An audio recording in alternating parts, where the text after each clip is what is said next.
میتوانم شما را با این غمگسار و غمبری دل مادر ارجمندم بپیوندم و البته منتداری آن کس را شما طریق افیر مستقیم اینجا بشنوید. خب مرحمت مادر جان.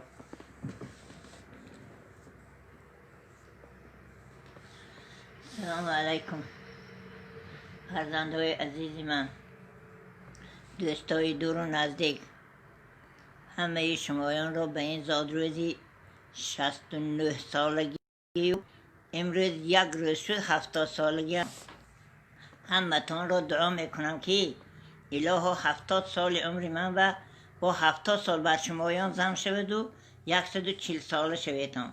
من منت دارم به همه آن بچه هایی که مرا تبریک کردین. با کوهزاد جانم یک جایه هم صحبت شدیم.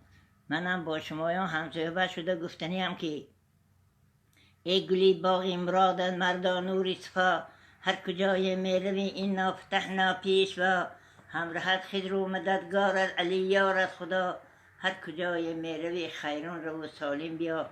اهل مردمان تاجیکستان را دعا میکنم که الها سربلند هر دوی جهان باشم، با طاعت و عبادت باشم، تاجیکستان ما آباد باشد، همه مردمانش سربلند باشند، عمرشان دراز و رزقشان فراوان باشد. الها پادشاه مایم 100 ساله شوم، الها 100 سال دیگر بر سر ما سایه شوم، با همه مردمان تاجیکستان همسایه شوم. ما دعا میکنیم که تاجیکستان با از این هم زیادتر آباد شود، زیبا شود. اهل مردمانی که از دور و نزدیک میبیان تاجیکستان ما را تماشا کرده خوشبخت و خوشنود میشوند. من از همه شمایان شادم، پسرانم، دخترانم، آن مردمانی که مرا تبریک کردین. باز میگویم که الها عمرشان دراز شود، مانند من سیرنبیر و سیرعبیر شوم. من نبیره هم زن دادم، شو دادم، همه آنها کودک دارم.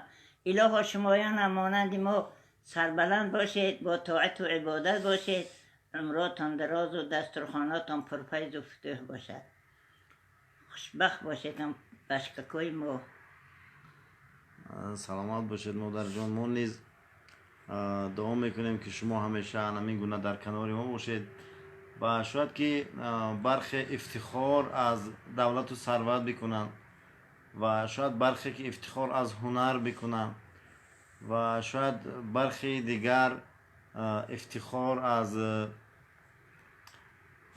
وزیری و کبیری خود بکنن و اما من افتخار با آنمین مادری که در کوههای سر به افلاک زادگاه هم با چه رنج ها ما را تولید کرده است و با چه رنج ها به وایه رسانیده است افتخار میکنم. واقعا افتخار صمیمی و این دعای مادری ما را با جان بپذیرید و این کس نه تنها این لحظه بلکه همیشه هر ساعت هر ثانیه دعاگوی ما و شما هستند. خدا یارتان.